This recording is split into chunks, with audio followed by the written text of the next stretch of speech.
Hello everyone. एक topic में आपसे इस लेक्चर में और डिस्कस कर रहा हूँ, इंपॉर्टेंट है, ध्यान से देखना। ये भी एग्जांपल के थ्रू समझेंगे। देखो, ब्लैंक ट्रांसफर बहुत सिंपल है, बस मेरी बात ध्यान से सुनिए। अच्छा, अज्यूम करो एक पर्सन है मिस्टर ए, जिसके पास एक्स लिमिटेड के 1000 शेयर्स हैं, ठीक है। और सबूत के तौर पे कंपनी ने उसको क्या दे रखा है, शेयर सर्टिफिकेट, जिसपे उसका नाम लिखा हुआ है, ठीक है। अब वो अपने शेयर्स ट्रांसफर करना चाहता है, किसको? मिस्टर बी को। तो दोनों ने क्या बनाई, एक ट्रांसफर डीड बनाई, फॉर्म SH4 बनाया। ये देखो, मैंने एक फॉर्म SH4 आपको बना के दिया है।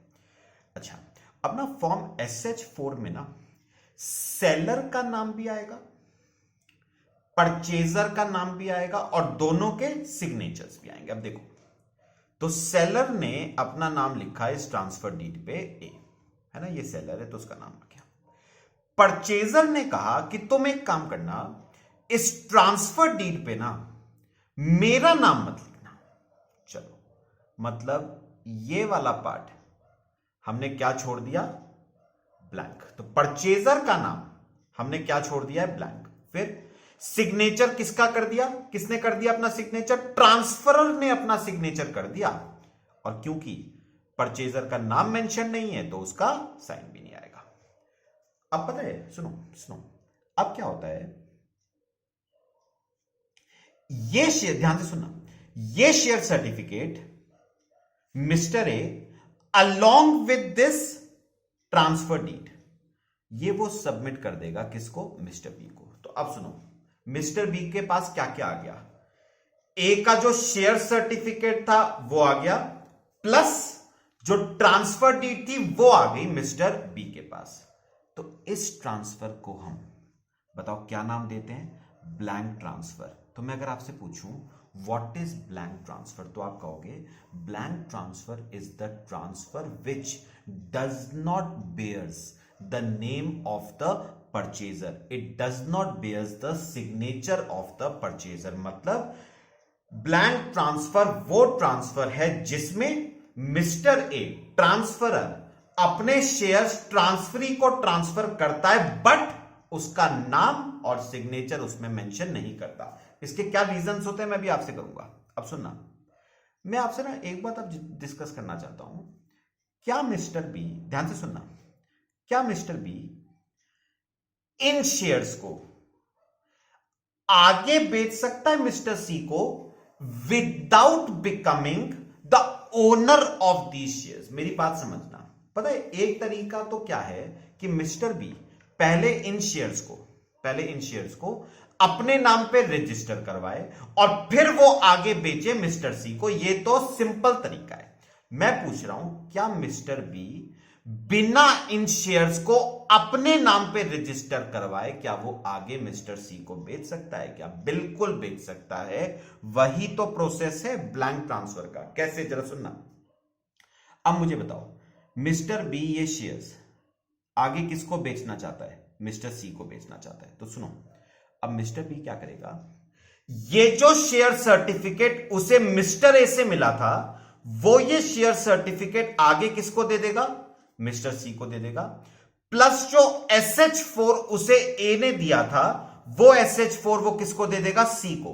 अब बताओ सी क्या करेगा, सी उस SH4 में ये वाला जो ब्लैंक पार्ट था इसमें बताओ अपना नाम लिखेगा, परचेजर सी, और अपना सिग्नेचर करेगा इस पार्ट में, अपना क्या करेगा, सिग्नेचर। तो अब बताओ, अब ये देखा जाए तो ये ट्रांसफर कंप्लीट हुआ है। अब वो ये ट्रांसफर डीड किसके पास जमा करवा देगा, कंपनी के पास, और कंपनी रजिस्टर ऑफ मेंबर्स में मिस्टर ए का नाम काट के मिस्टर सी का नाम क्या कर लेगी, एंटर। याद रखना, कंपनी के रजिस्टर ऑफ मेंबर्स में मिस्टर बी का नाम नहीं होगा। क्यों? क्योंकि मिस्टर बी ने ये ट्रांसफर डीड कंपनी के पास जमा करवाई ही नहीं थी। अब जब उसने कंपनी के पास जमा नहीं करवाई, इसका मतलब शेयर्स उसके नाम पे रजिस्टर हुए ही नहीं।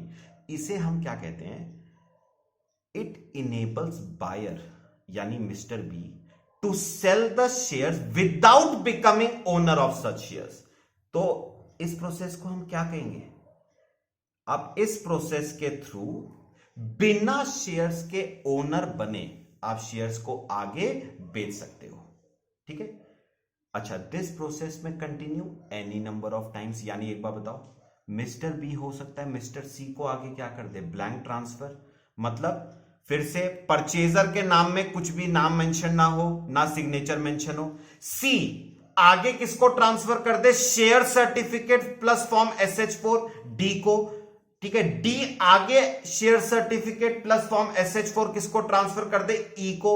ई परचेजर के नाम के आगे अपना नाम लिख दे और अपना सिग्नेचर कर दे और वो SH4 जमा करवा दे कंपनी के पास। तो कंपनी क्या करेगी, ए का नाम काटेगी और ई का नाम एंटर कर लेगी। याद रखना, कंपनी के रजिस्टर में ना बी का नाम होगा, ना सी का नाम होगा, ना डी का नाम होगा। दिस प्रोसेस में continue any number of times. अच्छा, until some buyer is registered as a shareholder, transfer shall continue with the owner of such shares। इसमें तो कोई इंप्लाइड बात है, बिल्कुल कोई दिक्कत नहीं है। मेरी बात सुनो, जब तक कंपनी ए का नाम काट के सी का नाम एंटर नहीं करेगी, तब तक बताओ कौन माना जाएगा इस कंपनी का मेंबर? ए ही माना जाएगा इस कंपनी का मेंबर। ऐसी बताओ, बी ने सी को दिया, सी ने डी को दिया, डी ने ई को दिया और ई ने कंपनी को दिया। अब बताओ, ए का नाम कट के किसका नाम आएगा, ई का। लेकिन जब तक ए का नाम नहीं कटा, जब तक ई का नाम नहीं आया, तब तक कौन माना जाएगा कंपनी का ओनर? ए ही माना जाएगा। If title of mister B is defective, वही बात आ जाती है जो मैंने पिछले कराई थी, नेमो दात क्वाद नॉन हैबिट। याद रखना, अगर बी की टाइटल क्या है, defective, then mister C shall not get a valid title. मतलब इसकी टाइटल अगर डिफेक्टिव है, मतलब इसके पास ओनरशिप नहीं है, तो याद रखना इसकी टाइटल भी क्या होगी, इसकी भी डिफेक्टिव टाइटल ही होगी। ठीक है, नेमो दात क्वाद नॉन हैबिट वाला रूल अप्लाई करेगा।